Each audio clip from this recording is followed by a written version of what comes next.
Merry Christmas, everybody. Mrs. Obama, Mrs. Robinson, Sasha, Malia, it's great to see you all. Happy holidays. Happy holidays to you, Mr. President. Is it time? I think it's time for for the big button.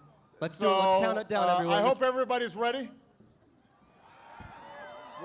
We've got to do the countdown. Starting with 5. 5, 4, 3, 2, 1.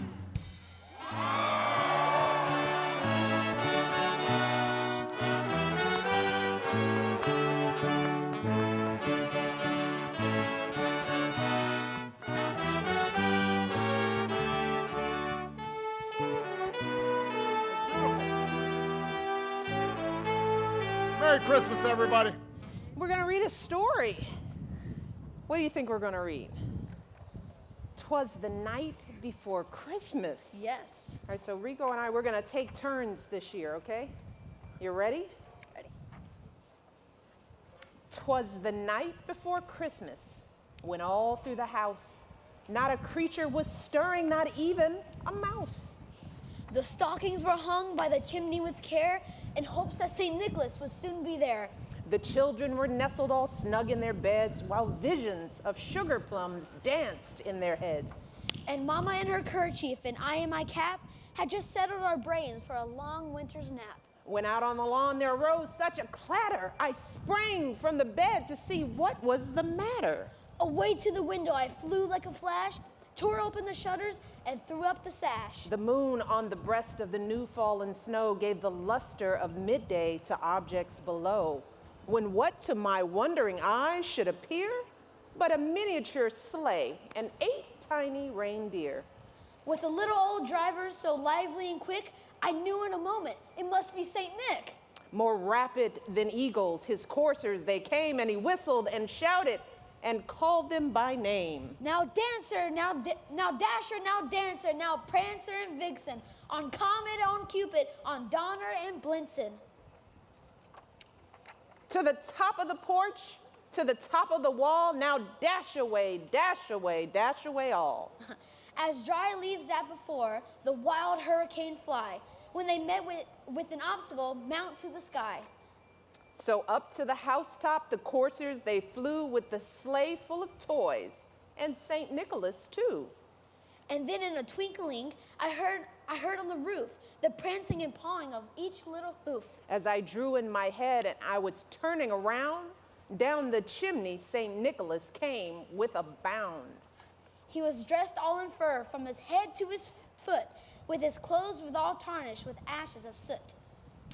A bundle of toys he had flung on his back, and he looked like a peddler just opening his pack. His eyes, how they twinkled, his dimples, how merry. His cheeks were like roses, his nose was like a cherry. His droll little mouth was drawn up like a bow, and the beard of his chin was as white as the snow. The stump of his pipe and held tight to his teeth, and the smoke it encircled his head like a wreath.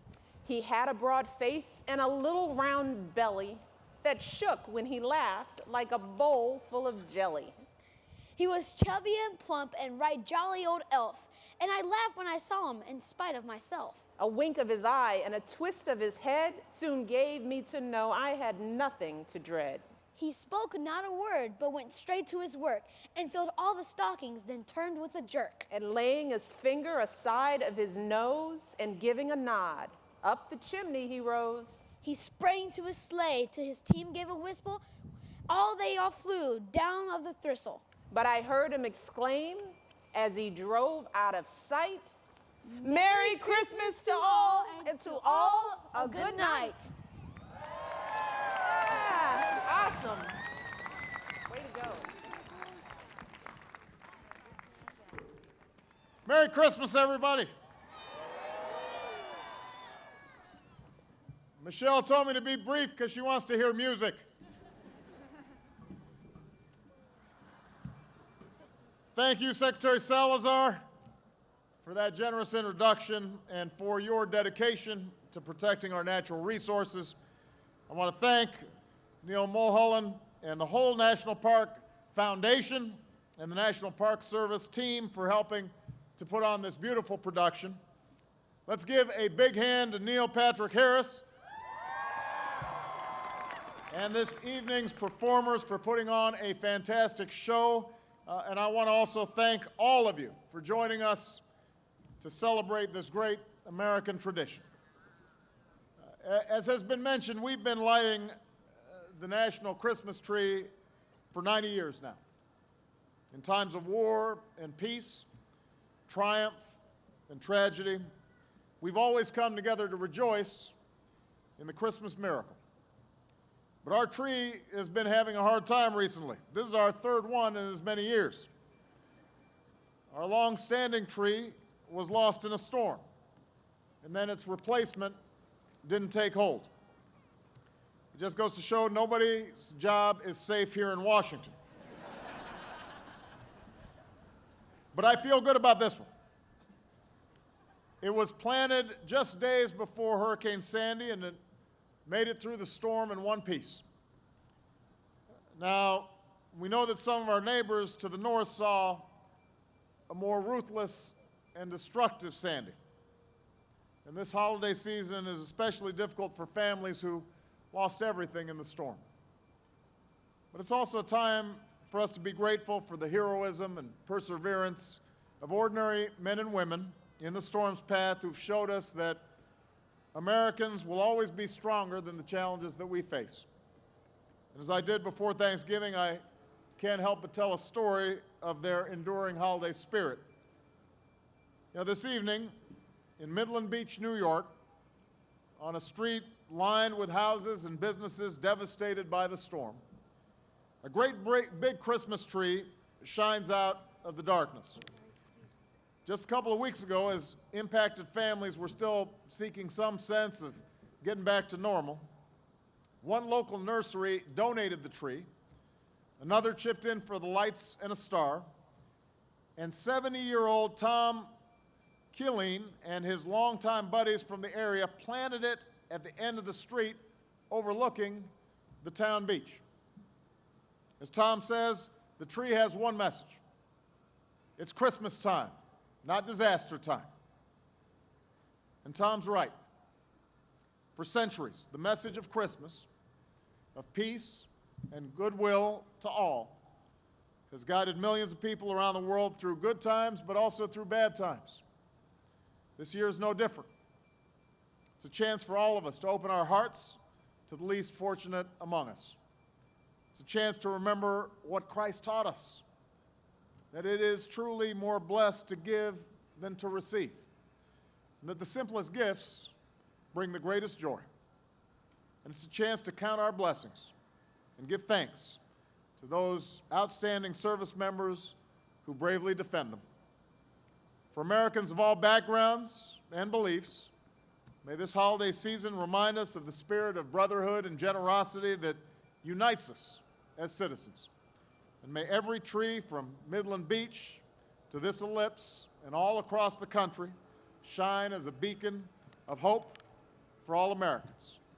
So on behalf of Michelle, Malia, Sasha, Grandma, and Bo, I'd like to wish each and every one of you a very Merry Christmas and a peaceful and joyful holiday season. God bless you and God bless America. Well, everybody, I just want to say, can we give a huge round of applause to these outstanding performers? To our outstanding choir. Neil, are we going out with a song? Sure, let's sing one. You started. No. I just wasn't sure. I know this program's taped, so we can always edit this out. Was there something else that we were supposed to be singing?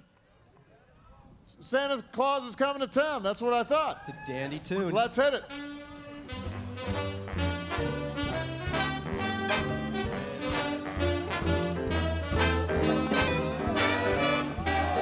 Oh, here he is. Hey, Santa! Santa! Oh, you better watch out. You better not cry. You better not shout. I'm telling you why. coming to town. He's making a list, he's checking it twice. He's gonna find out who's naughty or nice.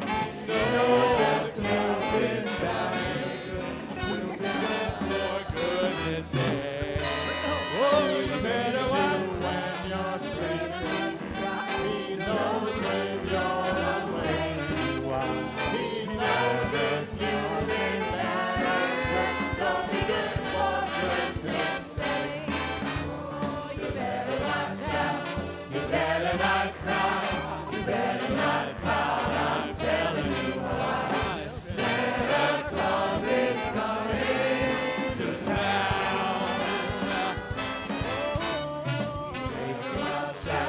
You better not cry, you better not pout, I'm telling you why. Santa Claus is coming to town. He sees you when you're sleeping, he knows when you're awake. Merry Christmas, He everybody. knows if